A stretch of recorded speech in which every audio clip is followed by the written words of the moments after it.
Hey guys, welcome back to Magic TV. My name's Craig. It is 9 o'clock, which means it's time for a Talk Magic. And I'm super excited to have this gentleman on the channel. I genuinely mean it when I say he's probably the most he's the most well-read, knowledgeable magician I've ever met. If it's something to do with magic, there's a very good chance he knows it. He's also an incredible performer, an incredible creator, innovator, a technician. He's been there, done that, bought the t-shirt more than once, and a super nice guy to boot. And I am, of course, talking about the one and only Ian Kendall. How you doing, Ian? I'm fine. I'm terrified I'm not going to live up to that intro, but I'll do my best. It's true, though. I mean, I'm always blown away by your, every time we meet and every time we speak, I'll say something and you'll have like 1,000 stories to do with that. And you seem to be near encyclopedic. Like you'll go, yeah, this is on this book at this page, in this chapter, in this paragraph. And it's like, I don't know many people that are as well read and as knowledgeable as you. It's you and Dave Jones, I think, that are the two that are like leading the front from being super knowledgeable when it comes to this sort of stuff. I know if you're on that, you know Morgan West, Reese and Rob. Oh yeah. In the early days, they used to refer to me as the Wikipedian. Because I'm not surprised. I'd get these emails going, right, we need to do this, and I'd send back a bunch of. They don't do that anymore because they are so fantastic that they don't need me. But it was nice at the time. Well, I had them on the channel interviewing them a little while ago. They're super nice guys. They're really nice. But this isn't about them. This is about you. Hey. You know, I've been wanting to get you on the channel for ages. You know, I know that you everybody knows who you are, but you haven't done many interviews. And so there's a lot of questions that I've got that I'm super excited to ask you, because I'd like to know more about your history and your backstory. Sure. And so I have lots of questions, and we're going to delve straight into it. Okay. And you said to me just before the camera started rolling, ask me anything, which is great because I'm going down that route. So, okay. For those people that don't know, because obviously I've got a large viewing audience over in the States as well and in Canada. So for those people who maybe don't know who Ian Kendall is, let's start from the very beginning. What's your origin story, Ian? When did you first get into magic? So I never had a magic kit. Never in my life have I owned a magic kit. So there's a guy called Poz, who is a kids entertainer. I think he's still going. And he did my birthday parties for my 4th and 5th birthday. And my mother used to book him because he did a complete package. His wife did the food. He would come in. He had a 16mm projector, actually not dissimilar to that one there. And he would show cartoons, because back in the 70s, you didn't get cartoons. And so Pause on my 5th birthday said, hello, what's your name? Says, my name's Ian. He says, is it your birthday? Yes, like he didn't know. And he pulled an egg out of my ear and completely blew my mind. And that was the moment, that was the seed that was planted. And so I did what I call boys' own magic, which is the kind of self-working stuff that you would get in the annuals in the 70s, like the Ford, the Jacks as the robbers going down into this kind of stuff, and a rudimentary French drops, that kind of level. Then when I was about 17, I discovered Sleight of Hand, and that was in 1985-ish. And I became obsessed. And from 1986, I was in London for a year, and I spent most of my time in Davenport's. I was doing 8 hours practice a day for the first 3 years. You know, when you start and you get that sponge-like feeling where you have to get all the information you can possibly find. So I was working in Harrods at the time, but I would do a couple of hours before work, and I would do an hour at breakfast or lunch break, and then I would do all evening. And it was all-encompassing obsession for the first 3 years. And then it kind of petered off. But that was the early days, not wanting to rush ahead. A guy called Poz, P-O-Z, who I still haven't met again. And I keep going to conventions, is Poz here? Has anyone seen Poz? And he's never come out. I've spoken to him twice. Oh, wow. 3 times, actually. But yeah, that was the start. That's awesome. And obviously, you're from Scotland, right?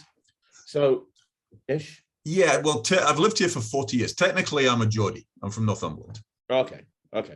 And when you talked about being in Harrods, that when you were like 17 and you were like really super into Yeah. learning and so on and so forth, were you still in Tyneside then, or was that? No, I was. That was between. I took a year off between school and university. I left school in 1986, and I went to university in 87. So I spent that year in London. So and I had a couple of jobs down there, but I spent 6 months in the Harrods book department. So were Davenports and international a big part of your life when you were down there? Do you know what? International less so, and because it wasn't on the tube. Yeah, that was the problem. And international and repro. I don't know if you ever went to repro magic back in the day. Oh, it was like it felt like 4 buses to get there. Like repro was a nightmare to find. So it was, it was Davenport's mainly. Al Woodrow and Larry Barnes were behind the counter, and they proposed and seconded me for the circle when I first joined. I would basically sign over my paycheck to them. I would pay my rent, and then I would go and buy everything. I was at one point the country's authority, I believe, on Roy Walton packet tricks from the Davenport. Ironically, I got the job in Harrods. I used to hang out before I worked there. When I was still at school, I would go down to London for half term, whatever. Stay with my grandmother who lived there. And I would hang out with David Cronin, who was the Mr. Magic, who did the Svengali Dem in the toy department.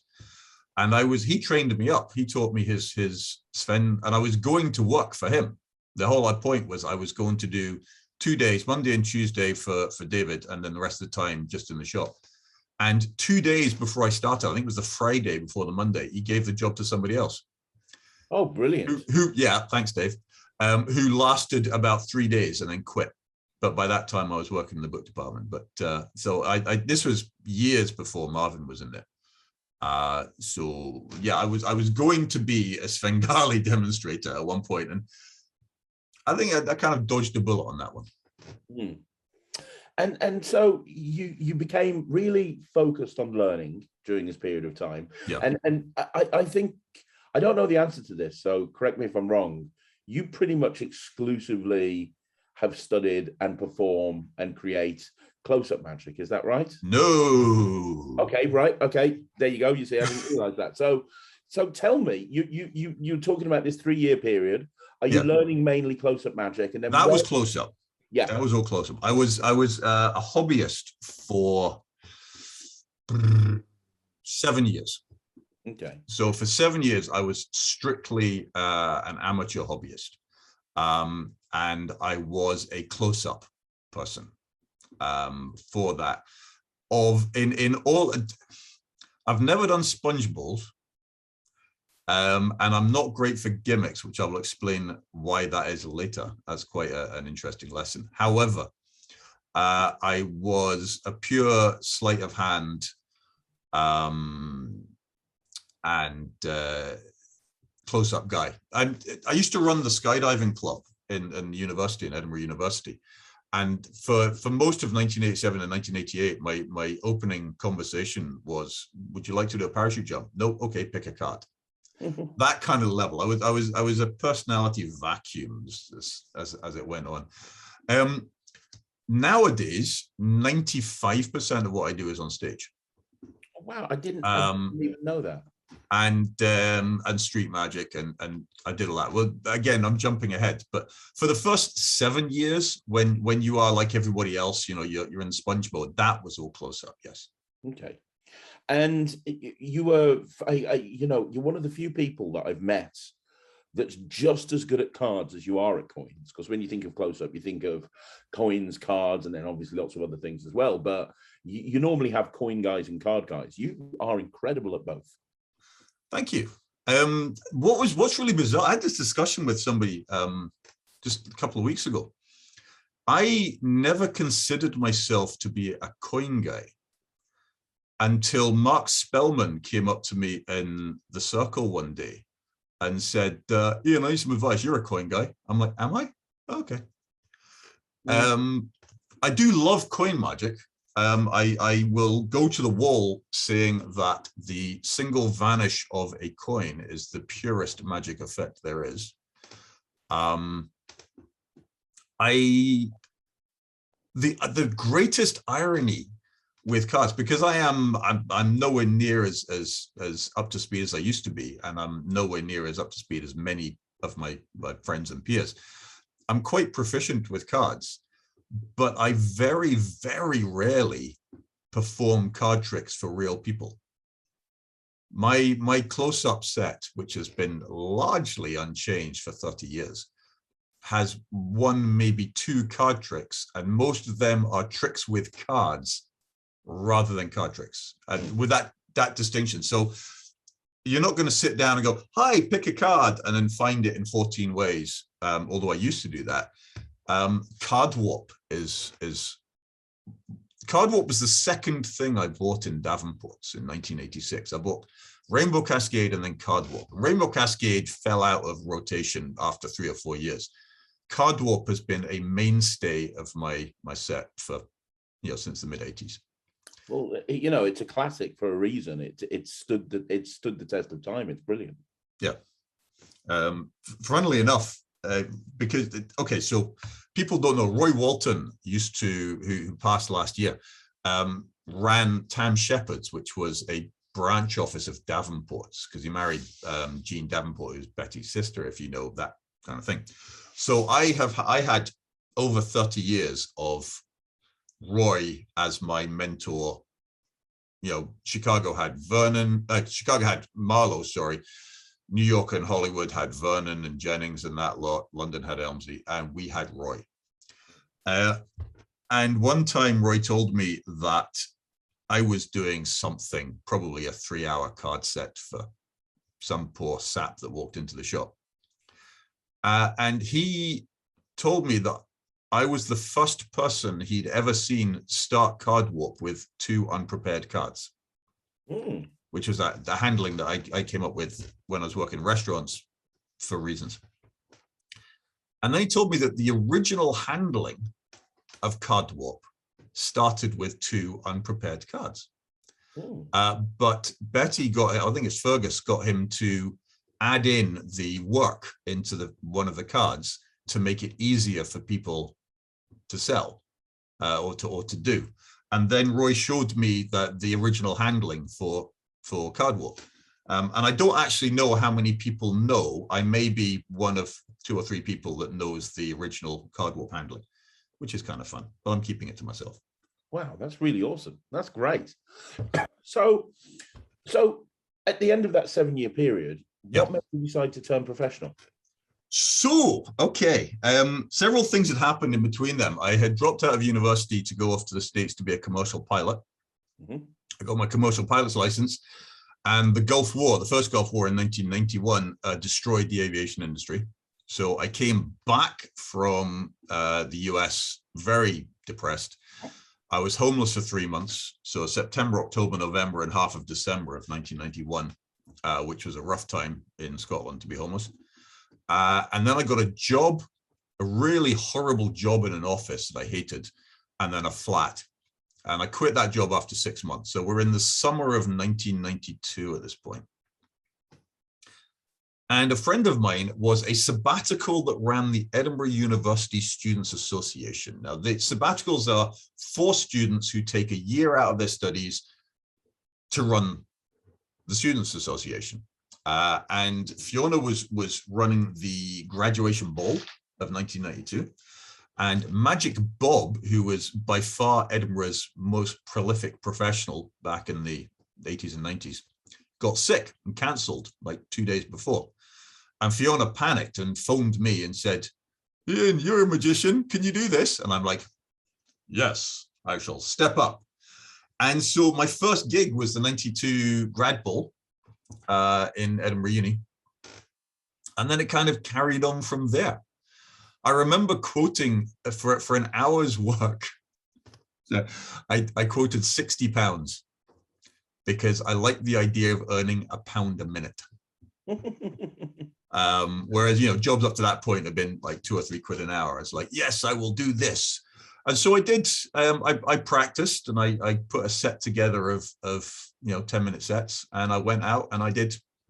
I survived my first close-up gig, And then I started doing more and more for Fiona and for the university and what have you.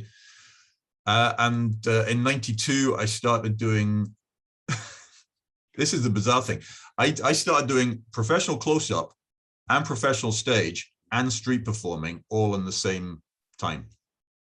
What? So I've done stage and close-up and street as 3 parallel streams all through my career. Wow. That's crazy. It's not recommended. Well, let's look at all 3 of those. Okay. I suppose the first question is the one you enjoyed over the other? I'm guessing as you do 95% stage now, stage magic is your favorite type of magic? Ooh, that's a very interesting question. It's kind of like asking who's your favorite child. I mean, everybody's got a favorite child. They just lie. Yeah. Oh gosh, I really like stage magic now, mainly because I don't enjoy strolling magic anymore. I'm over it. The whole go up and do 10 minutes at a table and then go and do the same 10 minutes at another table and the same 10 minutes at another table and repeat that for 3 hours. Noise of people that are drunk and don't want you to be there, whatever, or restaurants I did. I no longer enjoy that. I still do them on occasion, but it's not that's work. That's very much work. When at the moment 90% of my work is on cruise ships, so that's the ideal gig. When I'm on a cruise ship, I pretty much always do a close-up show, which is a formal, we put a card table in a lounge, we put 50 or 60 chairs around, and I do a 45-minute close-up set, which is my favorite way of doing close-up magic. I enjoy stage because I like the size of it. It's fun and it's something to do. I love doing street magic because it keeps me sharp. And on a fairly sort of annoying, arsehole-ish, smug level, I know it's something that very few people can do. That's very true. And so I'll admit, I do get a kick of being, yes, I am I'm a street performer, not a busker, street performer. I've never street performed before. I've got friends that do. I know Cosmo really well. And, I have the utmost respect for people that work the streets because I mean, do you have any advice for people that want to work the streets? Because to me, it seems terrifying. And I've performed all over the world, but for me, the thought of like going out there and trying to stop people and then, it's something I think I'd struggle with. It is absolutely terrifying.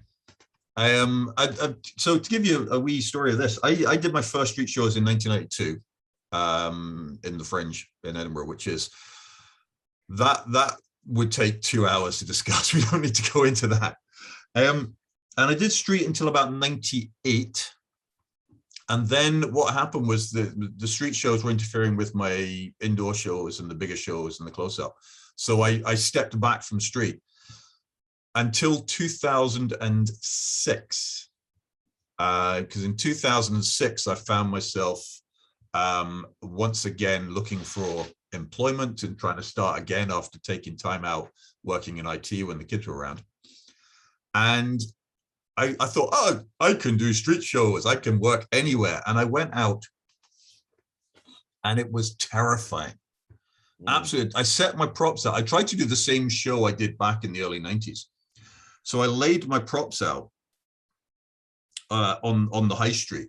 And it wasn't in the Fringe, so it's a slow day in probably would have been maybe May or June. And I put my props out and I stared at them probably for 10 minutes, just wanting to step into the pitch and try and stop people. And Todd Various, who was the guy that got me back on the street, just walks by me and goes, "Show's not going to do itself, asshole," and walks on. So it took a long time to get back into it. And it's a very, I know a lot of people have tried and failed to do street. But I love the community. It's such a disparate, I call them the most disparate group of no, was it highly skilled dysfunctional family is street. But I suppose these days I prefer performing. This is a long answer to a short question. I prefer performing stage magic. I practice close-up all the time. I've got cards here. I've got dice. My desk is a midden of close-up. And I'm a very old man now, so I do street only in the summer. I'm a fair weather busker. I'm not interested in trying to stop a crowd in 5 degrees Celsius. Yeah, that takes a real skill, you know, when people are freezing and they're stopping. Yeah, totally, 100%. Everybody I've ever spoken to that works the streets, they've always got that funny story that I bet you've got hundreds, but is there one that you can share before we move on from you working the streets? Oh gosh, street stories. I wasn't punched in the. I've been punched in the nuts twice performing, but that wasn't street.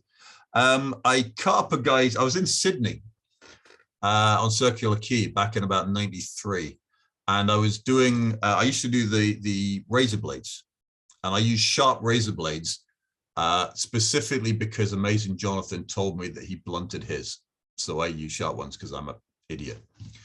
And I used to have a playing card. I would have a loose playing card in my waistcoat pocket, and I would slice it up and then swallow the blade. And I realized one day that I didn't have a card in my pocket. So I said, has anybody got a ferry ticket, an old ferry ticket? And Circular Quay in Sydney is the ferry port at the harbour where you go across to Manly or wherever. And this guy goes, I've got one. So I pick up the card and I start slicing it up. And he goes, how am I going to get home? And I looked, and it was like a 3-month season ticket that I just sliced up. I thought, oh. And I handed it back to him and said, just go to the ticket office and tell them what happened. And because obviously the ticket people have seen me there every day for months, they gave him a new one. But that was not a good thing. And one time, probably a couple of weeks later, I was doing the blades, and I used to put my head back and pull the blades up. And through a combination of reasons, as I lifted the first one up, the others fell down into my throat and caught, and I start gagging on them. So I really lacerated my throat quite badly, and I came up, lots of blood, and I'm coughing blood. And the other guys who are watching, the other performers at the side, thought, hey, this is good. So now I bring the blades. Well, I've just retired that routine. I gave it to Mandy Fletcher, but I used to come down. But that became a line in the show. It became a gag in the show, which is how the presentations evolved.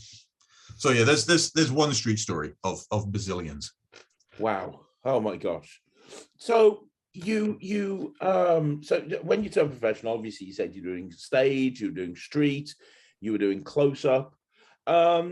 What sort of I suppose what I'm trying to ask is, do you have any advice? There's a lot of people that are getting into magic now. There's a lot of people that are wanting to turn professional. You've mentioned doing restaurants. You've mentioned working on stage. Any advice on those subjects on how to actually kind of be a professional magician? You can discuss anything. You can do. It doesn't necessarily have to be about the business of magic. It could be trick selection, places that you can work, you know, how to get into venues as a stage magician, anything like that. Okay. I tend to be the bad guy in this conversation. And I will echo something that was said to me by Stephen Hamilton, who was Scotland's top magician back in the 90s. If you have not been performing or learning or practicing for at least 3, preferably 4 to 5 years, you are not ready for professional performance. Absolutely not.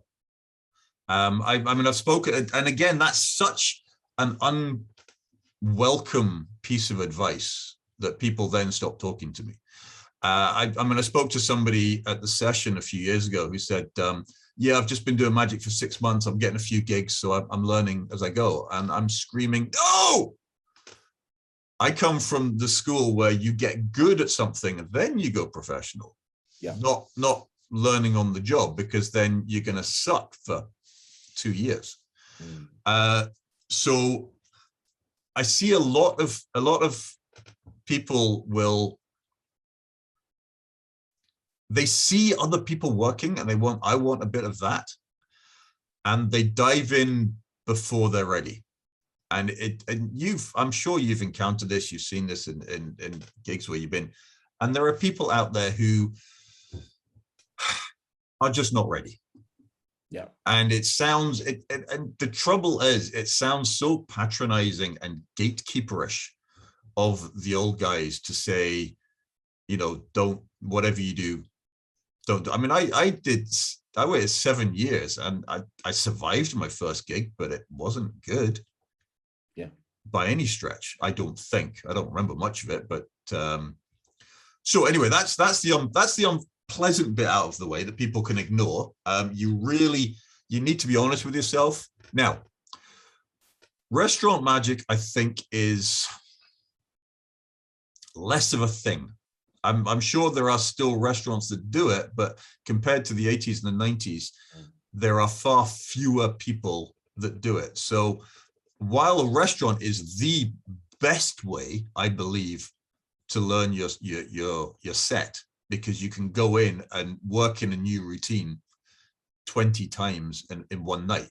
Yeah. In one weekend, you can go from, I'm going to read this trick on Thursday, and by Monday, it's a working piece. Yeah. That you can do that in restaurants. That's great. If you can find a restaurant. And that's the hardest bit now, because I'm not sure. And certainly at this time of year, after we've just come out of a 2-year plague, I think the restaurants are hurting a lot.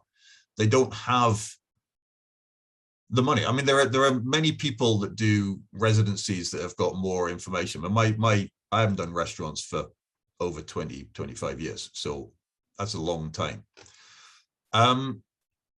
It's the hardest thing to get started.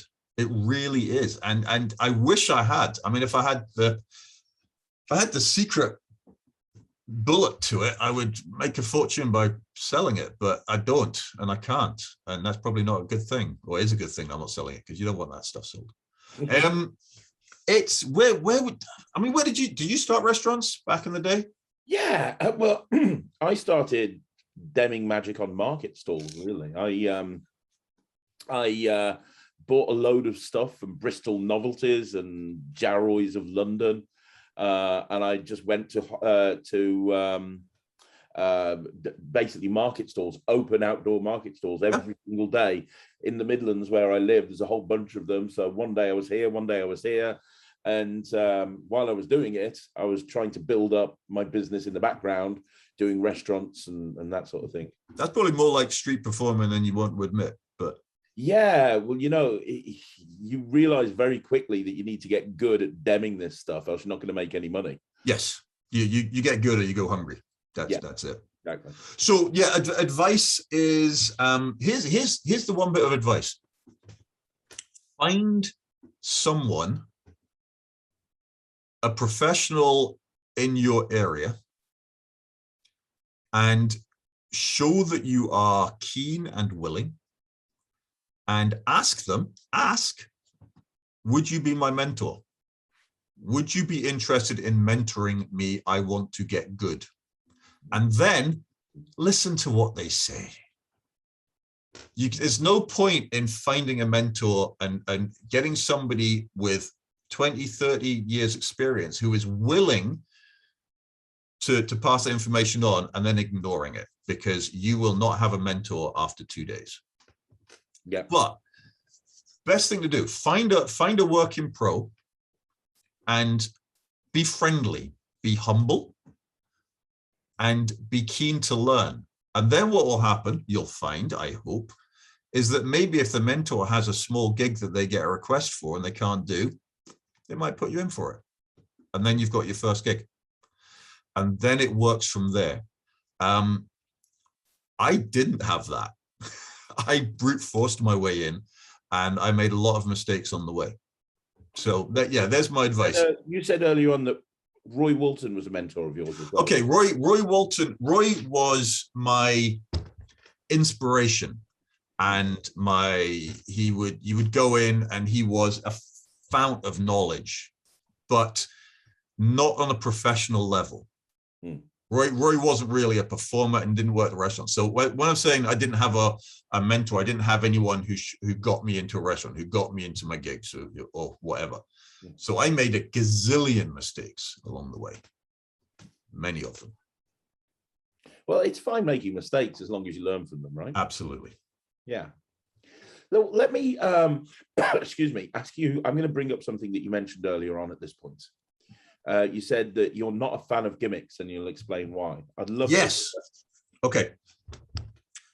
So my first restaurant gig was probably in late '92, and along the road from my flat in those days was a restaurant called Ike's, and Ike's was a pizza place. Just a general one. And I had no money. I was unemployed. I had very few gigs. And, I was, 24 years old. My dream of being a pilot was shot down, and I was a bit there. So I went into Ike's and said, listen, can I do magic in your restaurant as table hopping for tips and a pizza? I would not recommend that approach. It wasn't a great approach. There have been a bazillion arguments about working for tips or not when you start out, but I didn't have an option. I needed food. I was basically working for food mainly, and the tips were a bonus. And one of the routines that I did was the brainwave deck. I had a brainwave deck. I had a routine for it, and I did that. And at one table, a guy says, can I have a look at that deck? And I went, no, and put it in my pocket. And I went home with my pizza a couple of hours later, and I put my brainwave deck away. And I have never used anything in close-up magic since then that cannot be examined. Okay. That's very interesting. That's very interesting. It's everything I do is pure sleight of hand and not unexaminable, because of how that made me feel, of how powerless and small and weak. No, that's a bad thing. That makes me sound very alpha male-ish. I was so not embarrassed, that's not something that really happens to me, but I was so awkward that I was like, no, you can't have a look. No, because I'm going to go to this table now. And so I made a deal with myself. And so I don't use, the closest thing to a gimmick I think I've used is a loading wallet, a Jerry Connell wallet. That's it. I don't use shells. I don't use any sort of prop you can buy from a shop. Well, I didn't when I did that. Because of that. And I understand that is entirely me. That is it. I know many people that will go out with gaff to the hill, and they have a great time and they're good because they know how to deal with it. If I hadn't had that experience when I was 24, and if somebody had said that to me when I was 34 and I was 10 years in, then I probably would have been able to deal with it. I like to think I wouldn't have got to a situation where that question would have been asked. Yeah. However, it did affect me. I made that choice. And so I don't use gimmicks. I do on stage, on occasion, use things that cannot be examined. Well, I do linking rings of various versions. So there's that. So yeah, on the whole, a close-up, if you can reach me, then you can have a look at what it is. That's my rule. Okay, that's really interesting. I mean, it's a very different approach to what a lot of magicians take. I saw a post on Facebook a few weeks ago by Wayne Dobson, and he said, hey, magicians that worry too much about things, whether they can or can't be examined, isn't an issue. If you do it correctly, then people aren't going to want to examine stuff, which is exactly the opposite to what you're saying. So I suppose it's just one point of view versus another point of view. It's what I'm saying. I don't think Wayne would say that to somebody who'd been doing magic for a month professionally. That's the difference. And again, had it happened 10 years later, I would have been fine. And you're incredible at sleight of hand. That's the other thing that people need to understand. Like, I don't want to blow your own trumpet too much, but you are absolutely incredible. And a lot of the stuff that uses gimmicks, you could replicate using sleight of hand very, very absolutely, absolutely. Yeah. Here's, I mean, in my more arrogant, annoying, horrible youth, because I was a dick back in the day. My thought was, what happens if somebody says to you, hi, can I, show me this trick that I've heard about? And you're like, I can't do it. I haven't got that deck with me. So it's made a point of always trying to replicate. An example of this isn't me, but this was other magicians in Scotland. There was one, I'm not going to name them because they might get angry. There was one magician who used a Divano rising card deck for a rising card. And there was another magician that did the fingertip one where you go up. Yeah. And second magician used to go around the same restaurants as first magician saying, oh, if anybody, wants to do a rising card, make sure you shuffle the deck. Because he could do it without. And that was a bit of a dick move. Yeah. But I kind of prefer being able to do something without relying on something else. That might break. That could go wrong. There's a photograph in the Michael Amar book, probably somewhere, where he's sitting on a TV set, and he'd just about to do the floating bill that was his thing in the 90s, and his thread broke. And he recovered because he had a thumb tip in his pocket. But and the caption is, I'm lucky I had a thumb tip, and the host is going, wait a minute, it floated in rehearsal. So yeah, I try not to trust my performance to external forces of horribleness that could go wrong. I totally get where you're coming from. I mean, I personally, I like to combine the both. Yeah. If you combine sleight of hand with a gimmick, and I do agree with the examinability thing. I review items, and a lot of the stuff that I give a bad review to, it's because it screams gimmick and it can't be examined. I looked at a deck the other day, and it's so gimmick to the holes, and it just screams examinable. But something like a coin shell, where you can kind of ring it in and ring it out with a set of regular coins, and you don't have to necessarily, you can hand the coins out for examination at the beginning. A coin shell will allow you generally to have cleaner displays. I mean, I have a shell here. This is a half crown shell. Beautiful.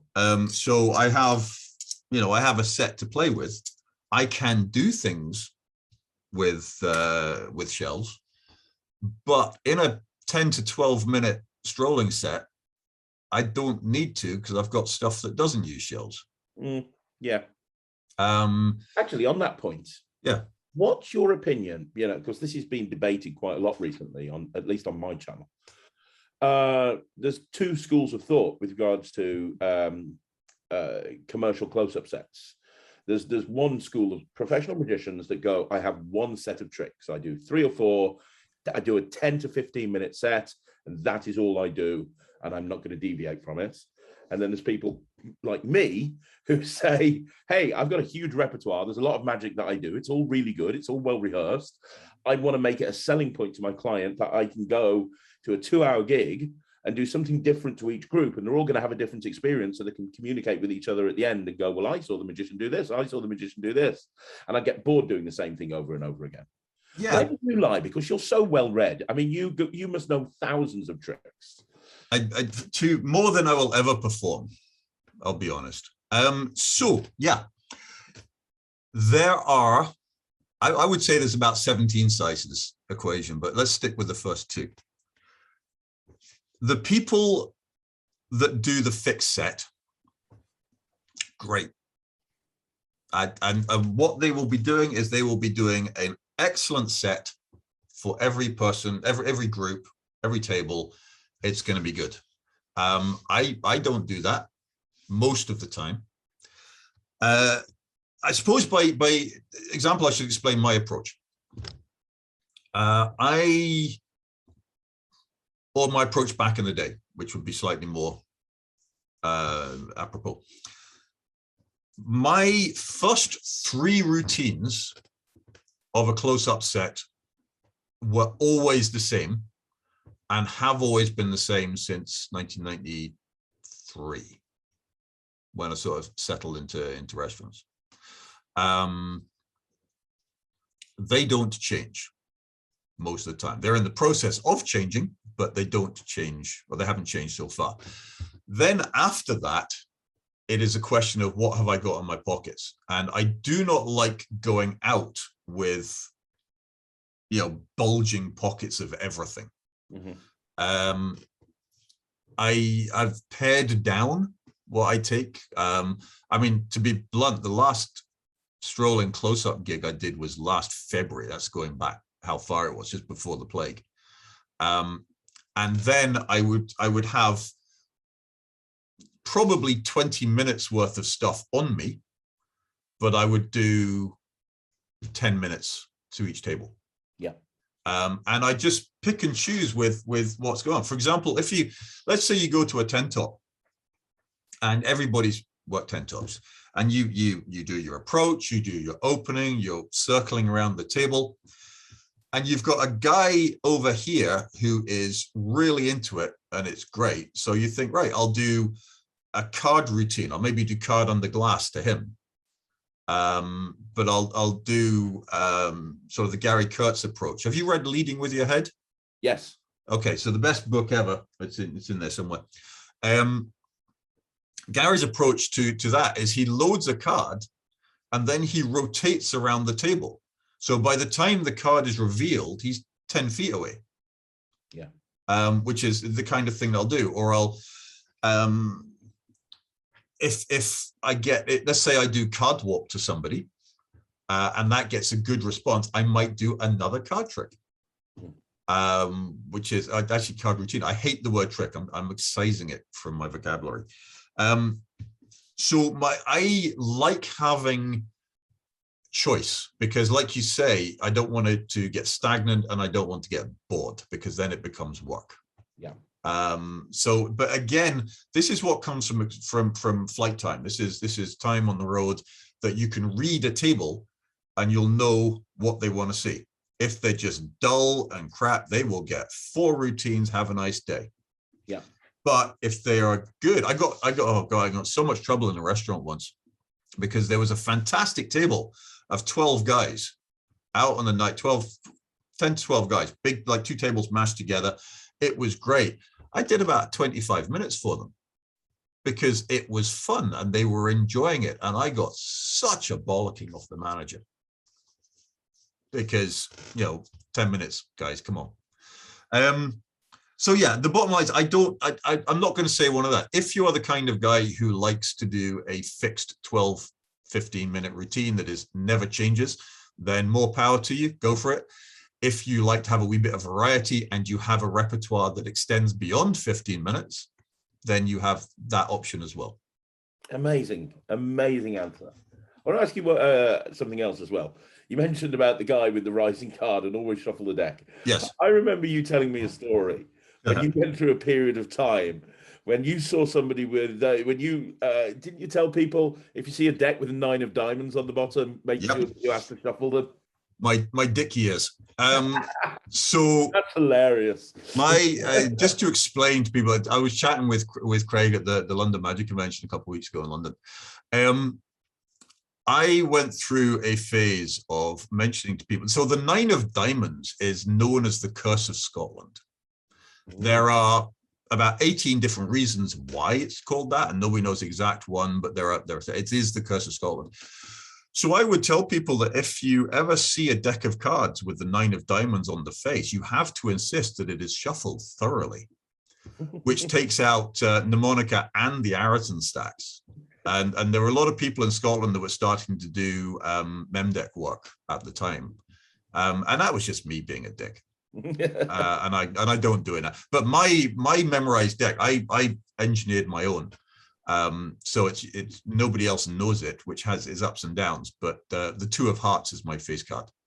So if you ever want to concoct a story about the Two of Hearts and get it back to me, tell people if you see the Two of Hearts, then you have to shuffle it. Then that'll be divine retribution, I think. That's funny. That's great. I want to ask you another question. So obviously I've chatted to Eric Jones on this channel recently, who's an incredible coin worker, as we all know. And he said, quite controversially, he thinks that any magician who performs close-up magic should be forced to learn coin magic, because there's certain things that you learn when you work with coins that can be crossed over and will make anybody who doesn't work with coins a better magician. And you shouldn't class yourself a magician unless you actually perform some element of coin magic, because there's so on and so forth. Then you have people like Paul Gordon, who says, hey, I can go out and do a 5-hour gig with nothing in my pocket but a regular ungimmicked deck of cards, and that's all I need. As somebody who is both a card guy and a coin guy, I would love to know your take on this. But before Paul went through his mass blocking phase on Facebook a while ago, I had this discussion with him often. So let's get didactic for a second. Okay. I believe that if you are going to be a magician, you should be able to perform magic with pretty much anything. Cards, coins, balls, rubber bands, dice, a dog next door's tortoise, anything, right? So if you are like Paul, who limits themselves to only card tricks, then it could be argued that you are not a magician, you are a card magician. Yeah. And if you only do card tricks, then what happens if a wee kid hands you a coin and says, do something with this? And you think, eh. Now, going back to something I said earlier, I believe that the vanish of a single coin is the purest magic effect there is. A coin is universal. I can't think of many people in the world who do not know what a coin is and do not know that a coin has intrinsic value, even if it's an old, half crowns like I use, or a $50 that's useless over here. It has value, and then you cause something with value to vanish. And that is the purest magic effect. I also believe that everybody should learn a one coin routine. And I have a product about this. I have written about this several times, because a one coin routine is the ultimate impromptu effect. You can borrow a coin from anyone and do it. You can do it with your own. It can be personalized, yada, yada, yada.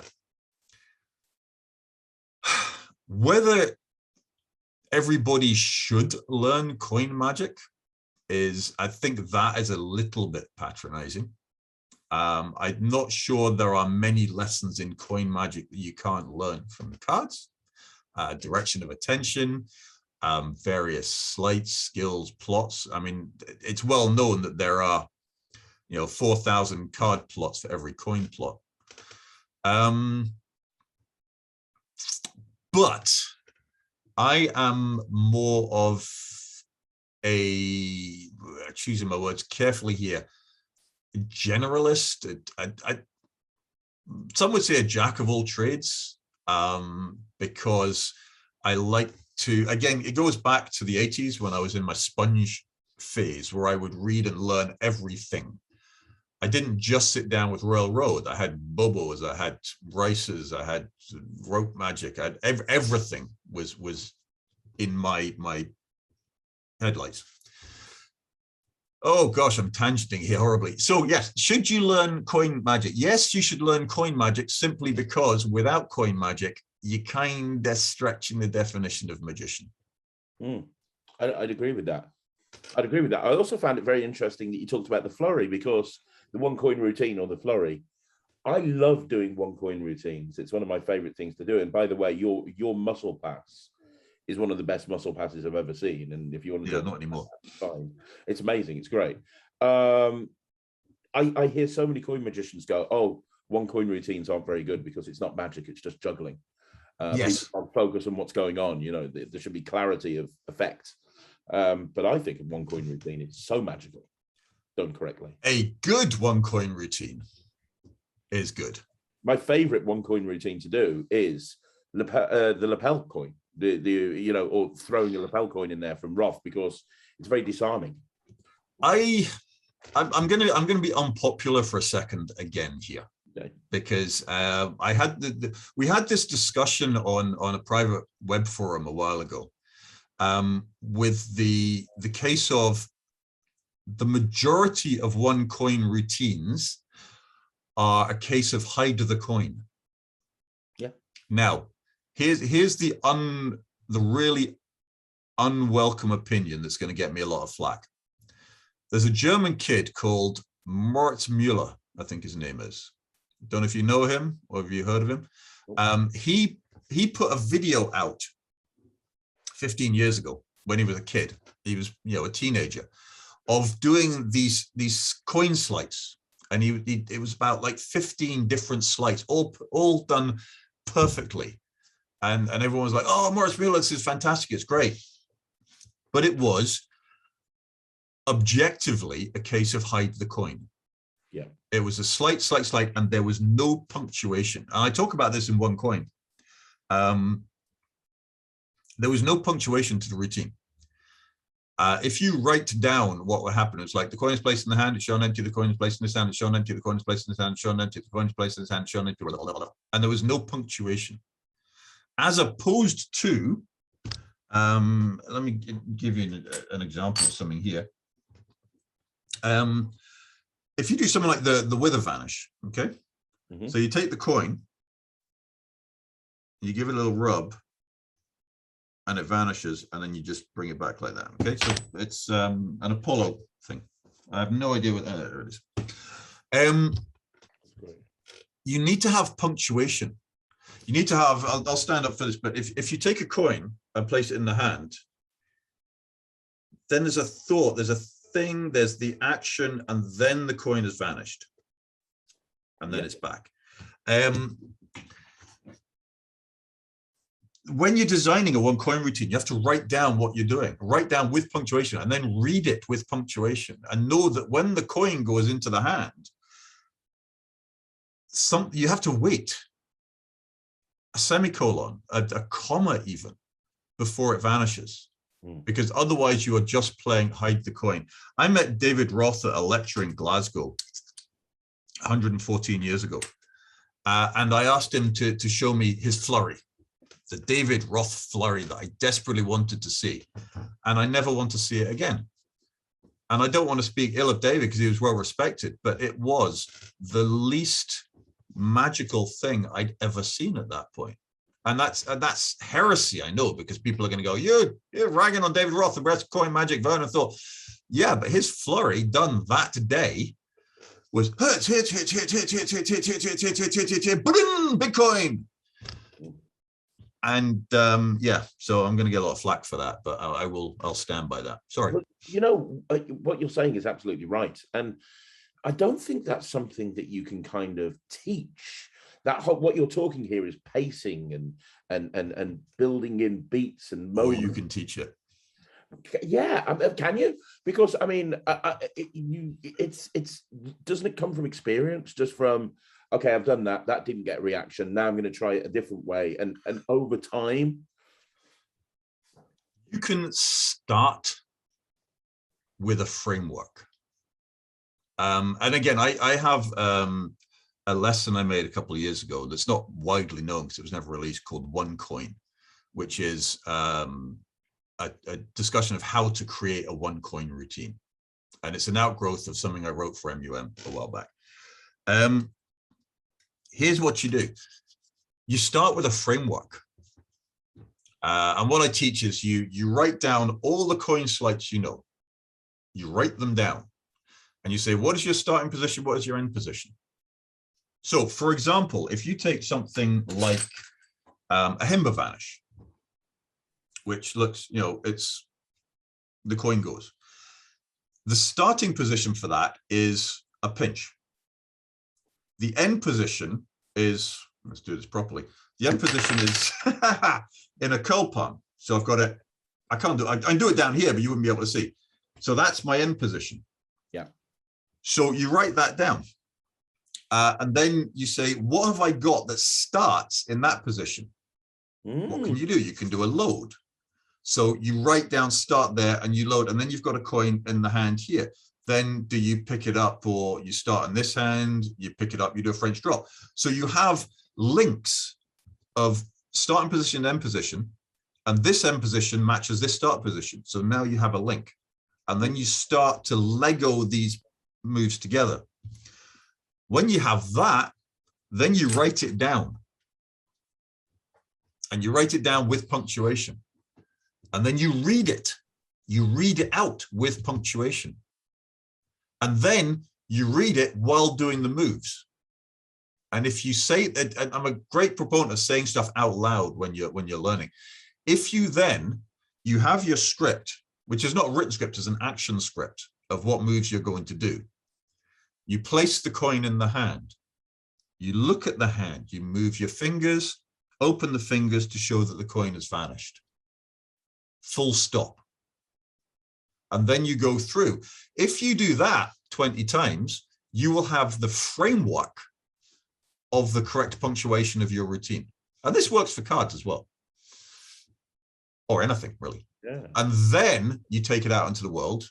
And after 200 or 300 performances, you then have your routine because it's been molded. But you absolutely can teach that. That's really great advice, because I can't tell you the amount of times I've seen a magician do a routine and there's a whole bunch of unjustified movements, like I'm going to take this coin and put it here just to put it back in the hand. And it's like, well, why are you doing that? Think it through. Transition from one point to another. It's one of the reasons why I love Daryl's ring and rope routine so much, because every single phase of that routine, the finishing position of it was the starting position of the next phase. Which is, you mean the rope routine, not the ring and rope routine? Yeah, sorry, the rope routine. Yeah. That was a mainstay for me. I have a photograph of my room in sort of 1991 or 92, and I've got the poster on the back of my door because it came. I don't know if you know this, but when it was originally sold, it was a book and then a poster that was about 4 foot high. Wow! With all the photographs. That's great. I think I still got that there. Anyway, but yes, you got to have know how you're getting in, know how you're getting out. That's the advice for workers. Well, let me ask you one more question. As somebody who is so well read, if there's somebody watching this that's new into magic, and there's so many people that are getting into magic these days that they start off with YouTube videos, and then they get into downloads and then single tricks, and they've probably never bought a book in their life. They've never even bought an L&L DVD set in their life or anything like that. It's not like, the olden days now. It's just like you can buy single trick downloads and that's it. Yeah. And I've been advocating reading books on this channel since it started. As somebody who is so well read, if there's somebody new into magic that wants to really take their magic to the next level, and all they've done is downloads and YouTube videos and single trick projects or whatever it may be, what 5 books would you recommend if somebody wants to become a good, well-rounded magician? Okay. Wow. Well, I know 2 of them are not going to be what you expect to hear. Okay. Okay, where is it? The first one is undoubtedly Leading with Your Head, and it's not in this bookshelf. It's up there. I can't get it. Leading with Your Head by Gary Kurtz. Great book. You can still get it. It's called Psychological Methods for the Performance of Closeup Magic or something like that. And it is basically about direction of attention. Because don't let anyone tell you the correct word is misdirection. The that is a book that changed my performing life. I've had 3 copies of it. I've had the A4 version and 2 copies of the A5 version. The Di Vernon Book of Magic, Chapter 2. Okay. Now, the Di Vernon Book of Magic is, I don't have my copy anymore. I'm downsizing. The first chapter is a wee pen portrait of Vernon. The second chapter is called The Vernon Touch. And this is where things like use your head and be natural are explained, because a lot of people don't understand those. I believe that the second chapter of the Di Vernon Book of Magic and Leading with Your Head should be required reading. But they're theories, so people don't like them because it's not card tricks. But if you do track these down, and they're quite easily to attain now, the Di Vernon Book of Magic's an ebook on library for not much, and Leading with Your Head you can get from loads of places. Then you want to talk about technique. Now, back in the day, the most important book was Royal Road. That has been superseded now. Although I don't have them and have not read them, which is a bit of a heresy, Roberto Giobbi's Card College is now the de facto entry point for card magic. Agreed. That's where you go. I've had many, well, not many, but I've had several heated discussions with Roberto because we disagree on a bunch of stuff. But those books are what Royal Road was to my generation. They are a step-by-step guide to getting better. And don't, start with book 1, page 1, and work through. It's not there was a video years ago of this poor kid that went to an online shop, ordered a bunch of stuff, and they sold him Card College 4 for an opening working. He just goes, it's garbage, it's too hard. Of course it is. It's Card College 4. Yeah. You don't want that. For coin magic, again, back in the day, there was Bobo. I don't think, again, more heresy, I don't think Bobo is a particularly good book to learn from. I had a nightmare with it. I had an absolute nightmare with it. I couldn't follow, and I'd been doing coin magic up until that point.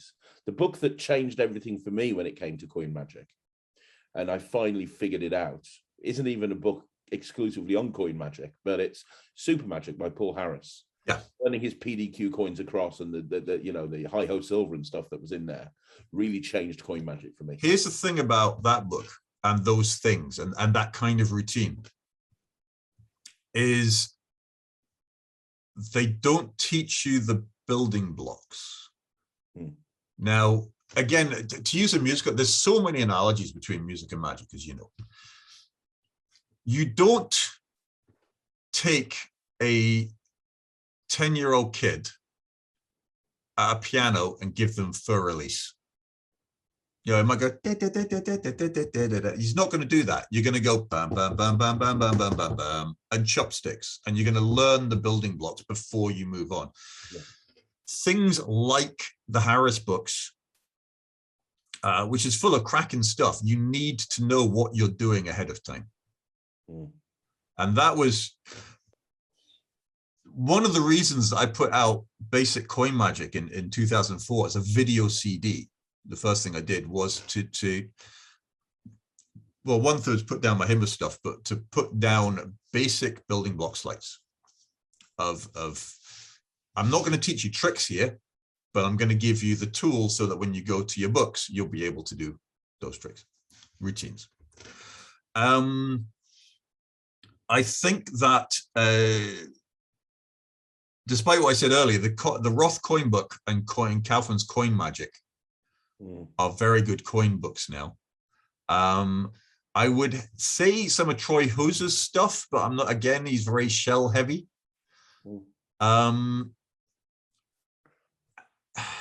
I don't want to plug my own stuff at this point because that would be really arrogant.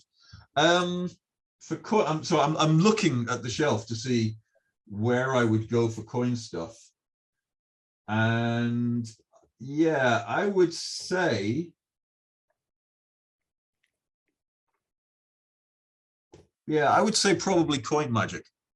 But again, you know, Gene Hugard put out a 2-volume little set back in the 40s or 50s, I think, which is Coin Magic Volume 1 and 2, which again has building blocks. But, and again, here's where I get unpleasant and unpopular. 90% of people that teach magic don't know how to teach. I think I'd agree with that. Yeah, they have no, and again, this, I'm going to get arrogant here. I've got 3.5 teaching qualifications. I've been teaching something since 1982 when I took my first teaching qualification. There are I have books back there from the 70s, 60s, 70s, and 80s, which are atrociously written. And trying to, I mean, you said you had trouble with Bobo.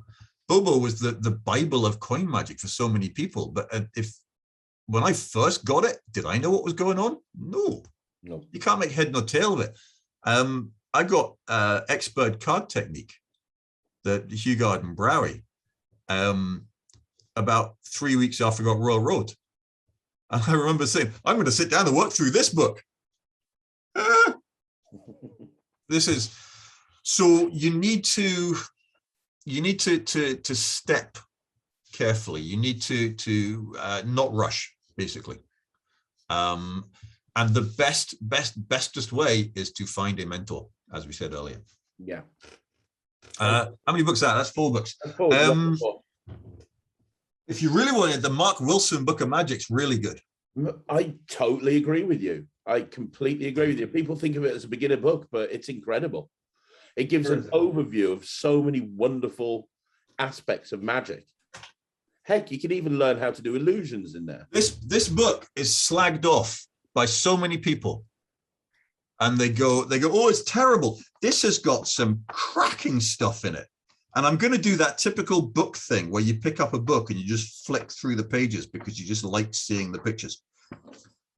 This is probably the best beginner's magic book there is.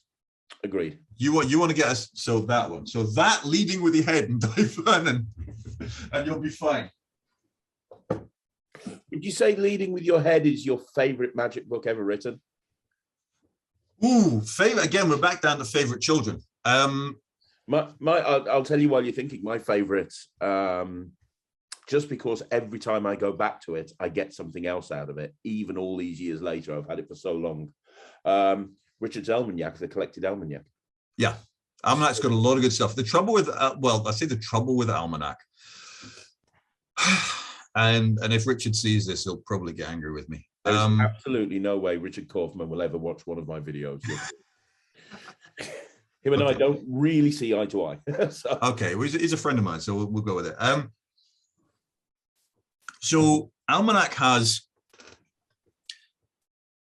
10% really good working stuff, 80% session material, and 10% what the flipping heck were they thinking? Yeah. There's, I mean, the Green Warp was in there. I did Green Warp for a long time. In fact, volume 2, issue 1, I think it is, has like 3 absolutely. It's got Rubber Ringer was first published there. A lot of Roth's early stuff was first published there. Yeah. A lot of Sankey's when he was actually creative and releasing stuff that's good was. Yeah, I mean, yeah. So yeah, the Sankey stuff is volume 1 is, so if you get this book. Oh, have I still got it? I don't think I've still got it anymore. There it is.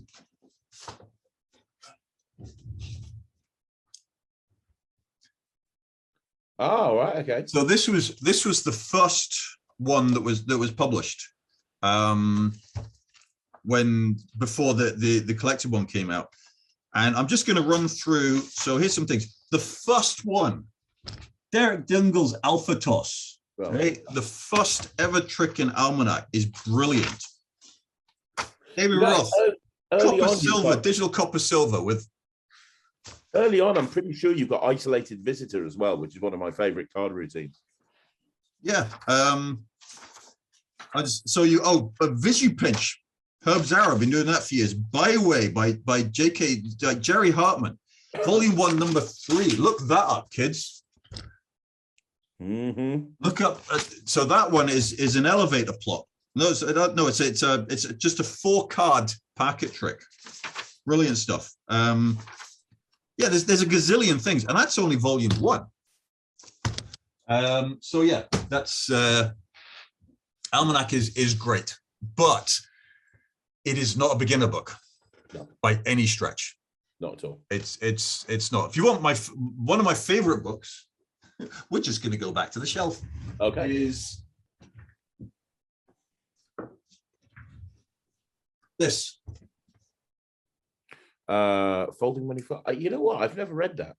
It is. So it's Bob Neal, who is about as close to a deity as I have, and it's origami with dollar bills, which is something I particularly love. And I did have, so I have dollar bills tipped in of all the models that I made. This book's worth about $15 more than you paid for it because of all the money in it. The reason I love it most is because it has the Impossible Bill braid. This is the separate book that was made from it.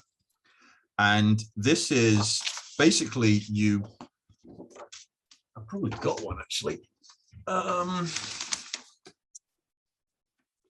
You braid a dollar bill. Oh, wow. That's so weird.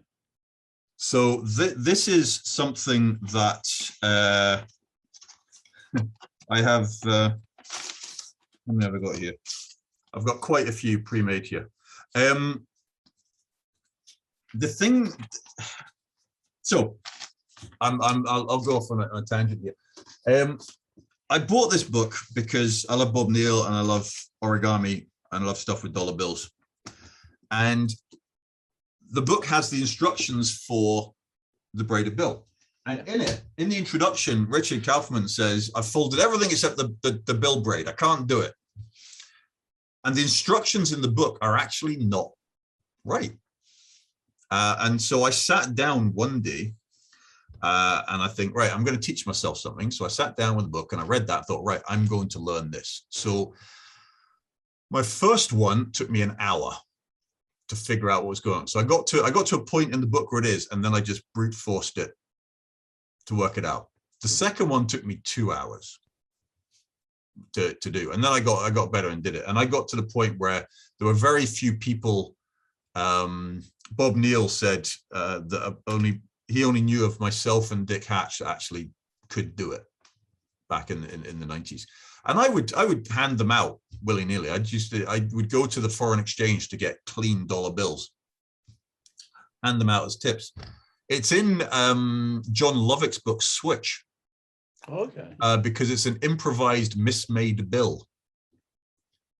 You braid the bill, you fold it up, and then you do a bill switch with it.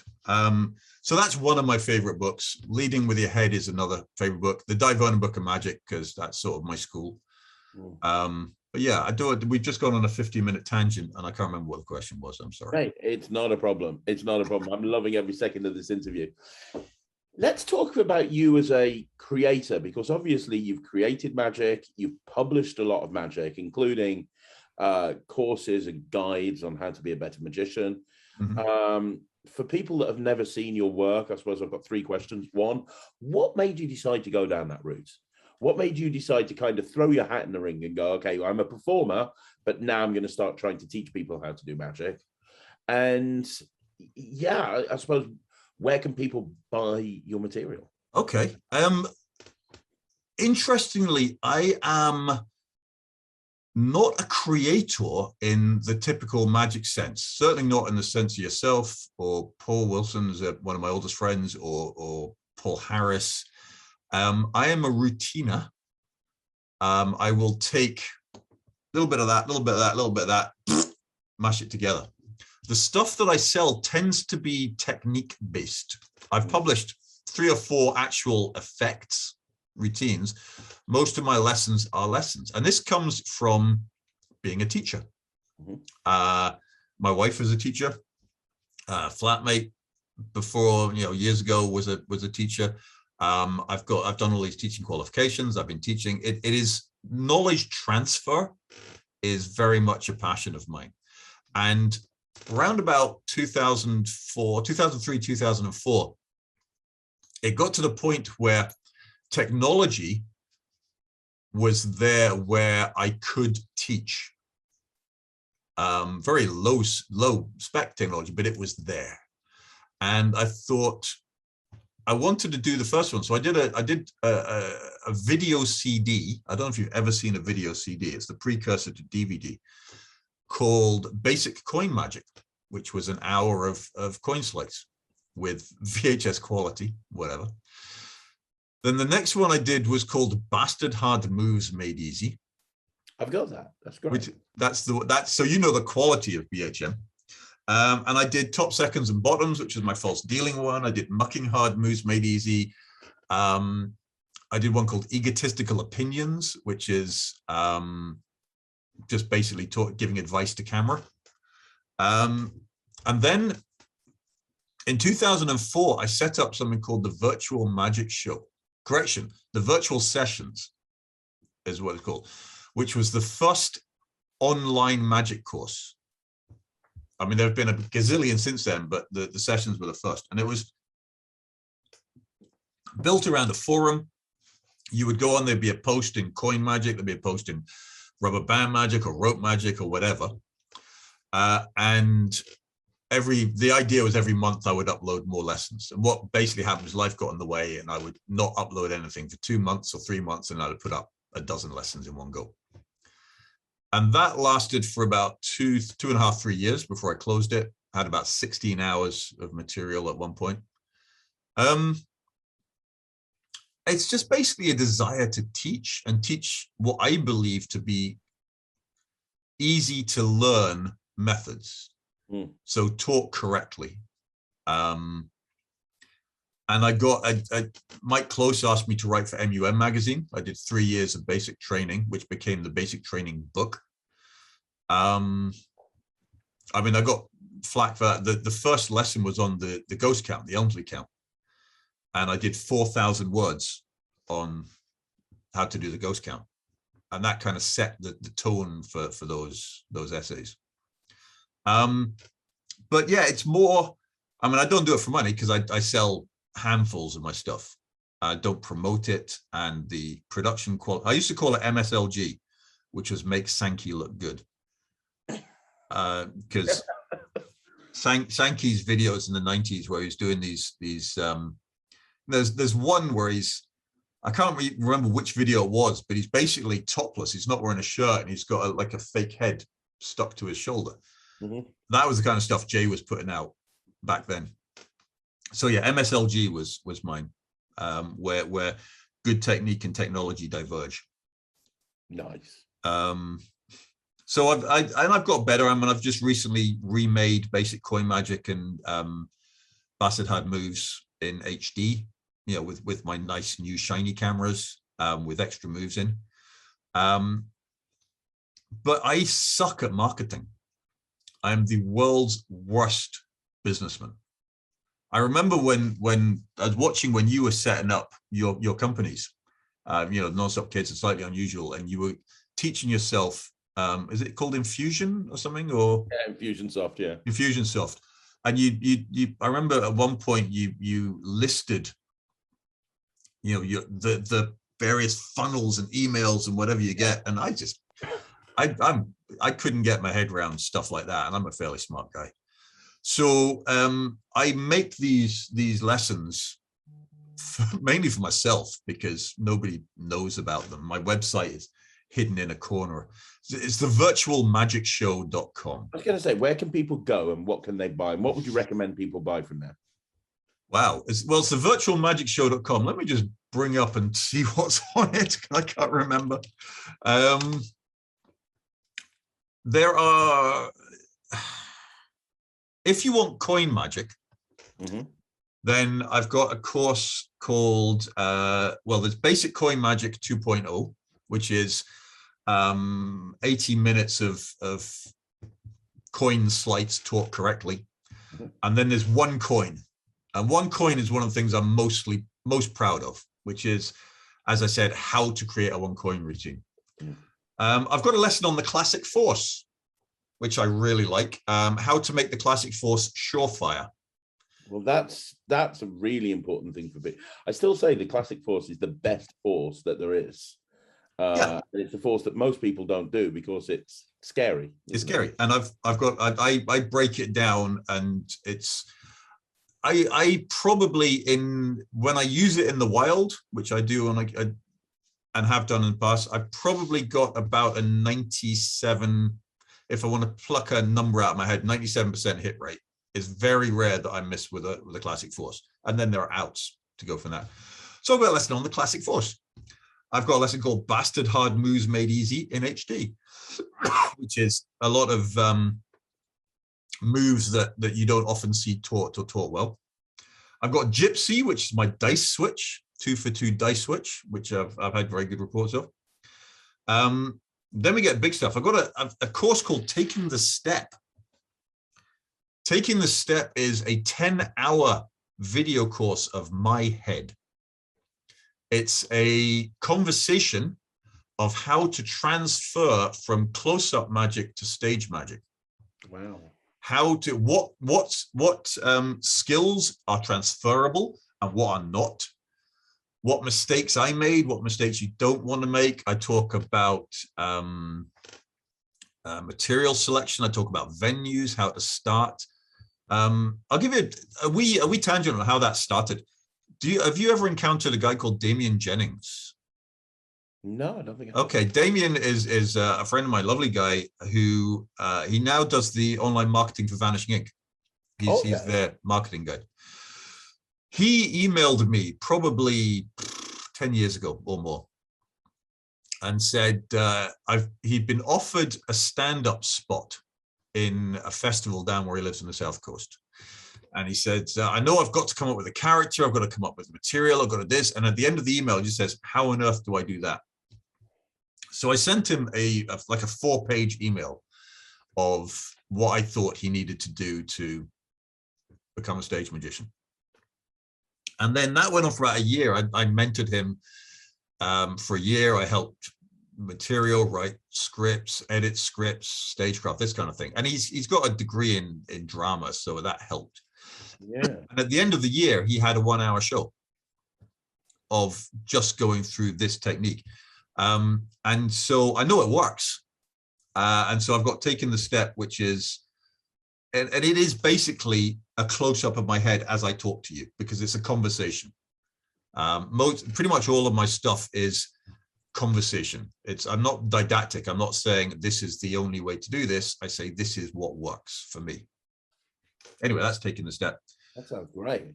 3 Found Cards is a routine that I put out a bunch of years ago, which is a very clean mental selection of a card. Proof is Mathematical Oddities. I love this one, but nobody liked it. This is stuff I used to do as a kid, as a nerd. I proved to you that pi equals 2 convincingly. If you know about maths, I got my maths A-level teacher with this. I did it for him, and he was like, wait, what? I can do pi equals 4. I can prove 4 is 5. I can prove that -1 is 1. This kind of thing. So that's in proof. And then I've got some books. I've got the ebooks on the pass and the top change and basic training and a bunch of notes and stuff. So yeah, stuff. And that's all available as separate projects on, what's the domain name again? I'm going to put it virtualmagicshow.com. That's great. That's great. And are you planning any other projects in the future, Ian? I've got a list this long of things I want to do, but as I said, I sell so few of these because I don't market them. It's very hard for me to justify, working on the material, writing a script, filming it, editing it, putting it up to sell 3 copies. Have you ever considered going to a magic dealer and saying, or a producer, somebody like Vanishing Ink or Penguin or? Well, Gypsy's on Vanishing Ink. Okay. And because Andy put that up, and the Three Found cards and the Classic Force are on Penguin. Okay. But trying to get, I mean, Andy said a couple of times that he'll put my stuff up on the site, but trying to get in touch with him is difficult. And I'm not going to push him. I can't say, hey, sell my stuff, I need money. But if I do know that if stuff does go on one of these big portal sites that have tens of thousands of customers, I would sell more. But I'm not pushy and I'm shit at marketing. So that's the problem. I make these things and then they sit. I mean, I made one coin and taking a step and all these things, and nobody outside my mailing list, which is about 500 people, know about it. Oh, I've got another. Oh, so I didn't mention this. This is one thing that I'm really proud of. The Lost Luggage Show. The Lost Luggage Show. Disaster Planning for Magicians. This is a book about what to do when you lose your show. That's a great idea. Or, but to put it more accurately, what to do ahead of time so that you are prepared for when you lose your show. For example, if you talk to anybody who works on ships, on cruise ships, they will tell you a horror story of when their luggage didn't arrive. And the cruise director doesn't care, he wants you to do a show. Or you turn up, Mark James has a story about, he was driving to a gig, like 2-3 hour drive, and got there and he hadn't put his show box in the car. So it's my approach, again, it's a conversation, it's my approach of how to develop and rehearse a show that you can do with stuff you buy from the supermarket, with the same level of professionalism as you have for your main show. And I've had some really nice comments about it. It's in 3 sections. The first section is theory, when I talk about why you're doing it, what you're doing, and how you do it. And then the middle section is a list of effects, which are my Lost Luggage show effects, things that I can do in a pinch. And then the third section is 3 example shows. So I think I do a half-hour corporate show, a 45-minute ship show, and a half-hour other show. And I explain what routines I'm going to do for them, what I have to go and get for them, how I block it, put it all together. So it is 3 example shows. That is great. That's a great idea. But nobody knows about it until now. Well, yeah, we need to get more people to see this stuff. Of course, I've been a big fan of yours for a very, very, very long time. I want to ask you one more question. Yeah, many. You've been talking about all of the projects that you've been putting out and books, and we've spent a long time talking about books and material that was published years ago. I guess my question is, what do you think of the state of the magic community in terms of the magic dealer? Because, I was talking to Peter Nardi about this, like 15 years ago, 20 years ago, you'd get something like Stranger's Gallery or Twisted Sisters that would be released to the magic community, and it'd be it. That'd be it. You'd have that for 3 months, and then maybe something else would come out. And if you were lucky, every 6 months you get an L&L DVD set or an A1 DVD set and a couple of books released. Now, I refresh Murphy's or Penguin every day, and there's literally 30 or 40 new items, downloads from people I've never heard of, single trick releases that cost twice as much as most books. Mm-hmm. I was speaking to Scott Alexander a little while ago, and Scott said that the problem is it's so easy to create a trick and sell it as a download these days. He said that he thinks, he's willing to bet that there's somebody somewhere who's got very little experience in magic that woke up with an idea for a trick, not done any research, not ever performed it, had an idea for a trick, grabbed their phone, filmed it, edited it, submitted it to somewhere, and by the afternoon it's on sale. Yeah. And he said he fully expects that there's somebody out there that's actually done that. What do you think that happens every day? Huh? That happens every day. Yeah. So time to get unpopular again. Don't worry about it. And put on my grumpy old man hat.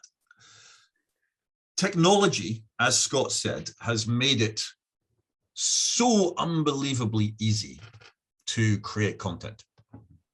And as I said earlier, 90% of these people don't know how to teach. 80% don't know how to perform. 70% of them don't know what they're doing. There is a kudos, a social standing in having produced an effect to be published.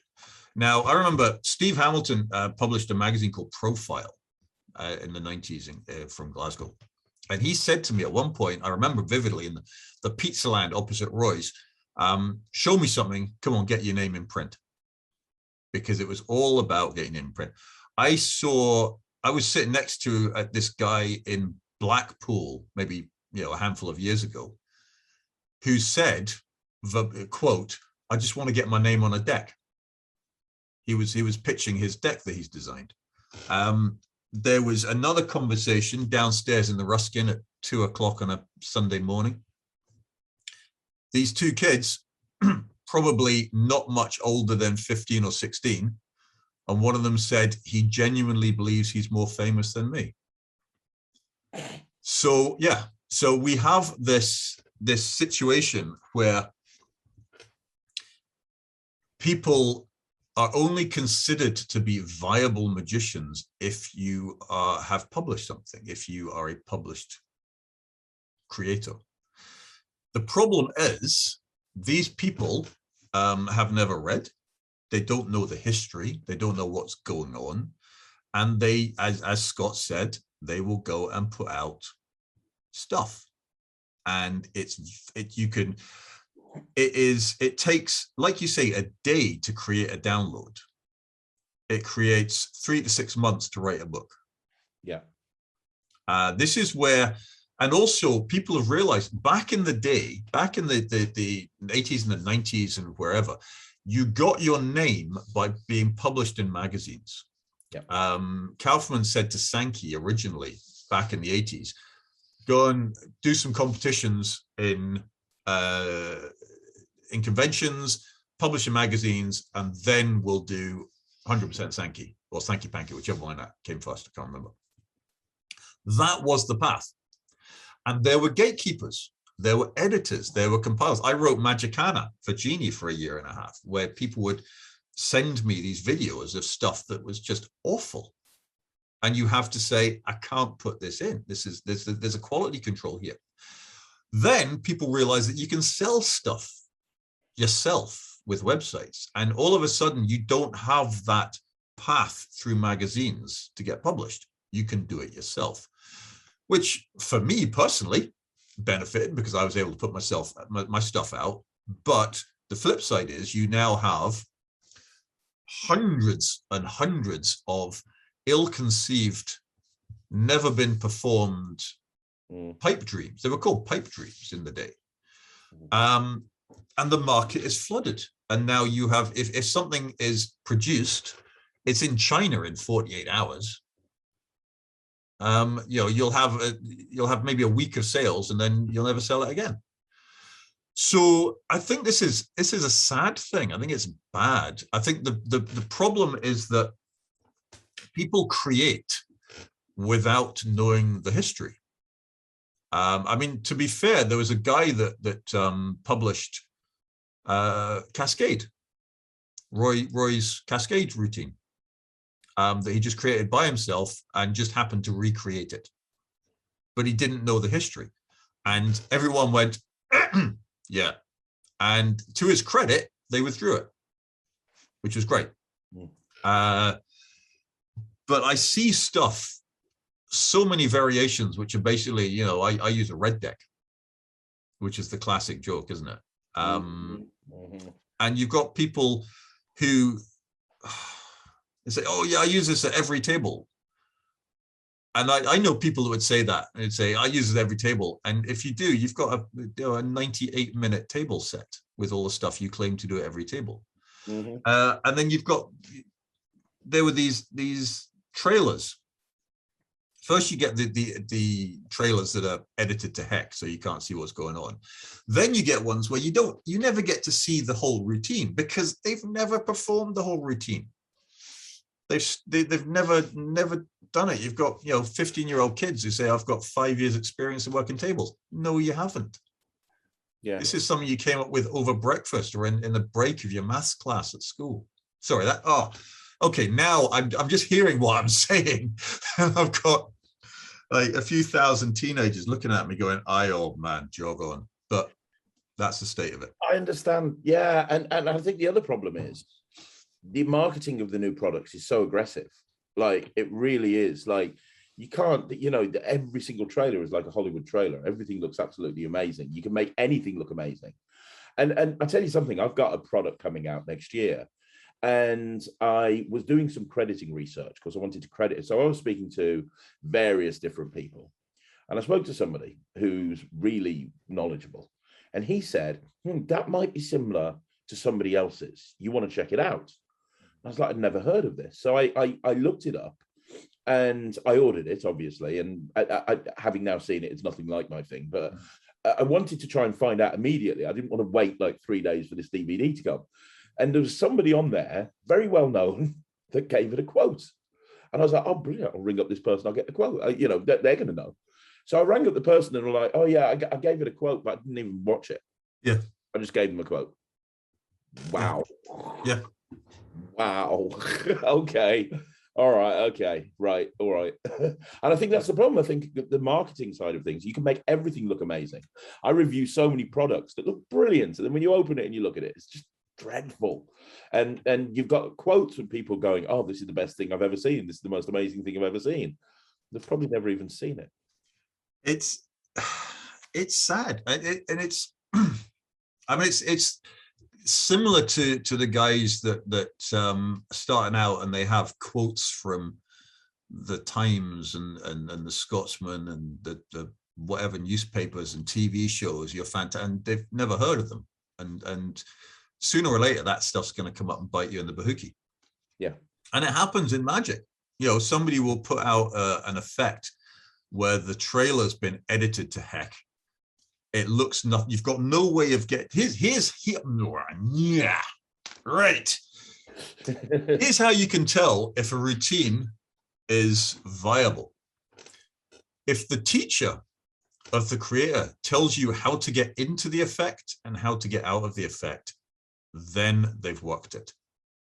Yep. But if it walks up and it starts with like, right, approach the table like this. Yeah, you've never been within 10 feet of a table. Just don't lie. So yes, there's that. Sorry. No, I completely agree. One last question on that subject. What can be done about it then? Nothing. Cat's out of the bag. You reckon? Yeah. Way too late for that. So it's just kind of make sure that you make your own decisions, do your research. You want to buy a new trick. Okay, here's what you need to do. For anybody who's watching this, I'm going to piss off a lot of dealers by doing this, but that's okay. Product comes out in a tsunami. There is absolutely no way that you will ever be able to keep up with everything that comes out. And that's fine. 90% of magic is sold to I don't say amateurs in the way that it means a lover of the art, to non-performers, social performers, guys who go to the pub and they want to show something for their pals, or kids that are hanging out on the shopping mall and want to do something. And that's great because that's what sustains our industry. Yeah. That's what keeps it going. And that's where the people come up. It's the old adage of professionals do old tricks for new faces and amateurs do new tricks for old faces, that kind of thing. So you need to have this churn of material. If something looks really good in a trailer, it's probably a little bit too good. So what you need to do is find people you trust. Find a review show that you trust, like when you did with the World Magic thing with David. The magazine people that you trust, and research. And then give it a shot. I mean, there are some dealers these days that will give you a money back guarantee. I know Vanishing Ink does because I've used it. Chris Washerber that runs Library. I've bought a couple of things just on a whim because I just like, it'll be 1 o'clock in the morning. I want something to read. I'll go to the library and buy something. Some of it's awful. And I'll email Chris and say, Chris, why have you got this on the shop? And he'll refund. So there are some people that will do that. But then the problem with magic is once the secret is sold, once the secret is told, it's sold. It's very hard to wind that back. It comes down to, again, pricing. A lot of stuff is what the impulse price point. If something is £10 or $10 and I've got money in PayPal, yeah, I'll see what that's like. When I put 3 found cards out, I saw Chad Long, who's a hero of mine, in a convention. He goes, "Hey, and I bought your download. Can't do it." And I talked him through it, but basically he was sitting in a hotel room at a gig at night and just bought it for something to do. And I think that is where we are. There's impulse purchases, and you will have to buy a lot of frogs before you get your apple prince thing metaphor mixing. But you get the point. Absolutely, and I completely agree, 100%. One last question. You've achieved a lot. Like we've talked about, you've been a professional magician. You've been into magic for a very, very long time. You've, like I said at the introduction, you've been there. You've bought the T-shirt. You've done it. You have achieved so much success throughout your career. You're so well known. You know everybody. Is there anything left on your magical bucket list that you have yet to achieve, that you want to achieve? Are there any goals or aspirations moving forward that you want to try and hit? Anything that you want to do that you haven't done? Wow. God, that's a depressing question. So what have I I would like to work more, because I don't work a huge amount. As for shows, I mean, I have shows in my head, and I've done short work that I really enjoy doing that are themed and would be fun to do, but absolutely have no marketplace whatever. Nobody's ever going to book this show. So that becomes, how does this happen? I suppose the dream that I would love to have, and what's his name? What's the guy that does Kokov? Jasper. Yeah, Jasper Blakely. Jasper Blakely did something a couple of years ago that I have been wanting to do for years, which was he bought a shop and turned it into a mini theater. I would love to do that. I would love to have just a little shop with a front space and a 30, 40 seat little room in the back, and do, like Dennis Baer has in Munich, or not to the level of Steve Cohen's thing, although that, a lot of people have tried and failed to emulate that. Just to have your own place, I think that would be lovely, but it doesn't really fit in with my sort of future plans. There's a lot of stuff that I haven't done that I don't ever want to do. I have done one kids show, which was a favor for my son's judo coach. His daughter turned 13 or 12, I think, 12 or 13. And his wife said, "Get him." And I'd seen Mark at a party that I was working at. So I said, "Oh, come on down and do this." And so I did it for a pittance money and a judo suit for my son. And it was like herding cats. I didn't know what I was doing. These teenagers are walking around, but it was horrendous. And a lot of people will look down their nose at children's magicians. I don't do that. I know many kids magicians who do stuff that I could never do.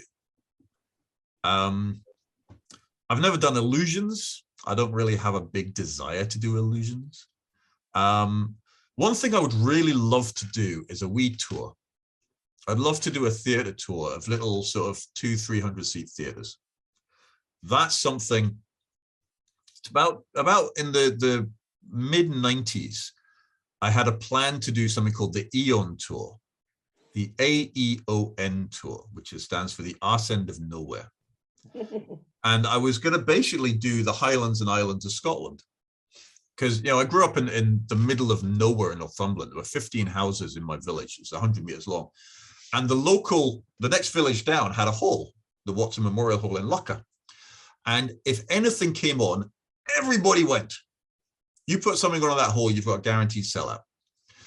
So myself and a guy called Stuart Potter, who was a comedian friend, we were going to do the Aeon Tour, which was we would go up to these remote places in the Highlands and the Moray Firth and Aberdeenshire and go to the islands, the Hebrides, and put on a show in the local village hall and work around that. And of course, like I've got a bazillion projects that start and never get finished.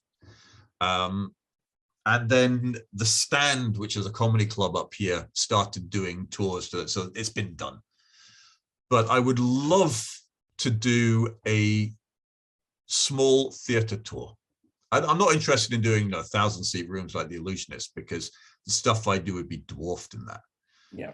But, you know, the sort of the 400 or 500-seat rooms that you get on the ships that I work on, I would love to do that. But Yeah. that's the one thing that I want to do. Wow, that's amazing. Well, you could do that if you wanted to. I know you could. I could, but I've just got to get off my arse and organize it. Well, that's always the big problem, isn't it? Yes. That's always the big problem.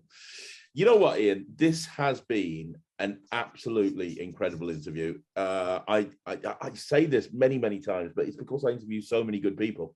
You know, I knew this was going to be great, and it just really hasn't disappointed. I mean, you are a fountain of knowledge. If people want to reach out with you and connect to you, I said at the beginning, you're one of the nicest guys in magic. You will speak to anybody at a convention. If people want to come up to you and speak to you, or they want to reach out to you and chat to you about something, is that okay? Yeah, I'm very, very easy to find. iankendallmagic@gmail.com. And you're on Facebook as well? Facebook. I don't really do Instagram and Twitter much. I have accounts, but I'm not. It's Ian Kendall Magic. iankendall.com has a contact form if you want to email me there. But yeah, if I can help you, I'll help you. If it comes down to, you know, if you expect a 5-hour reply within 20 minutes, that's not going to happen. But I help where I can. That's amazing. That's absolutely incredible. And I seriously, one more time, give me the URL for the online shop. I'll tell you, I know what I can do. Hang on, let's find a. No, I don't have a shop. I don't have a Sharpie on my desk. How can I not? Yes, I do. Right, let's do it this way. Let's do it this way. Let's go old school. Talk amongst yourselves.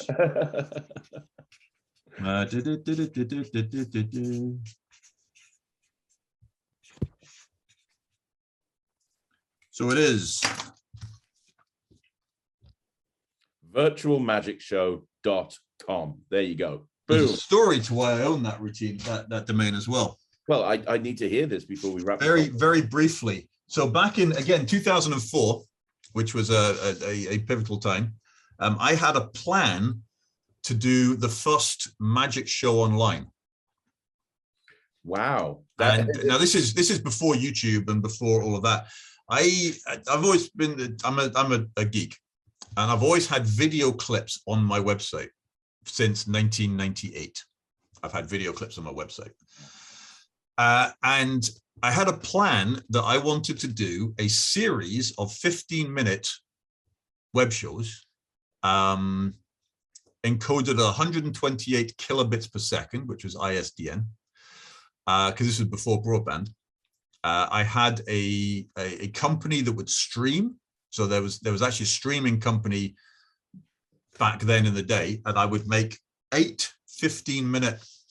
I've still got all my notes for it as well. I've got the trick list, everything. I would film 15-minute things and then put them up every week. There would be a new one, and then they would rotate, and that was the plan. And in the days, my shows were called things like The Magic Show, Another Magic Show, a Closeup Magic or Teeny Weeny Magic Show, that kind of thing. And so I bought the domain virtualmagicshow.com because this was going to be a virtual magic show. And for a long time, it was my main website because, of course, like every project I do, I get to a certain point and then I just, it's ADST, attention deficit, shiny thing. Hey, look, a squirrel. So I didn't do it. And so Virtual Magic Show was my main. If you go to the Wayback Machine and archive.org, you can see it was my website. And then iankendall.com became available and I bought that and then shifted all my customer facing stuff to that, and the Virtual Magic Show became only my shop page. And everybody wanted to buy it last year. That's good. I can imagine they would do because of the popularity of all the Zoom shows and the popularity of everything going on. Yeah, I can imagine you could have sold that, to be honest, for a lot of money. I probably could have, but somebody did offer me, sort of came up and said, everything has its price. And at that point, I was like, yeah, no, you might as well just go away now because no. Yeah, man. Yeah, that's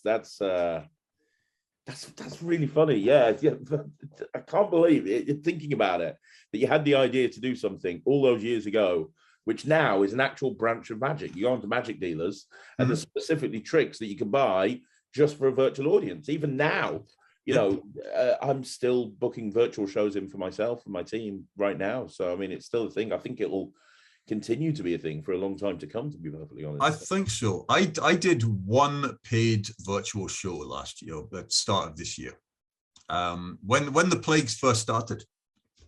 So another tangent.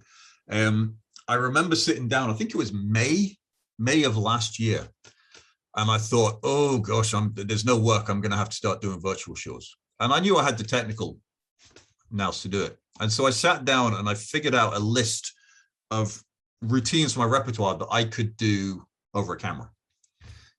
And I had a good list, and I went to bed that night and I thought about it, and I sort of went to sleep thinking, yeah, this will work. Yeah, I can do this.